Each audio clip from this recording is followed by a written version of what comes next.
ইৰফান খানৰ কবিতা ইয়ালৈ আহা।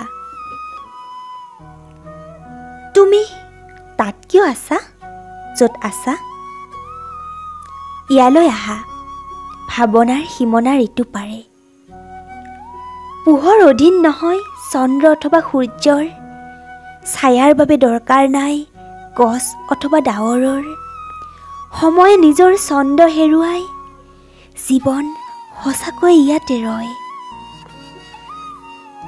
স্তব্ধতাৰ বাহিৰে কোনো কথাই স্তব্ধ নহয় ইয়াত। জীৱন আৰু অস্তিত্বৰ অৰ্থ সলনি হয়।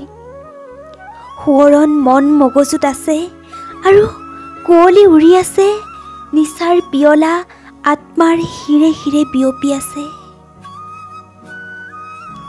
পোচাকৰ চিন্তা নাই, ভাৱনাৰ কোনো পোচাক নাই। কাম প্ৰয়োজন নহয়, প্ৰয়োজন কাম নহয়।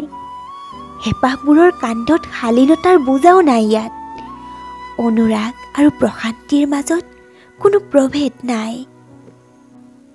আহা, নৈশব্দত খোজ দি এন্ধাৰৰ লেকাম ধৰোঁ।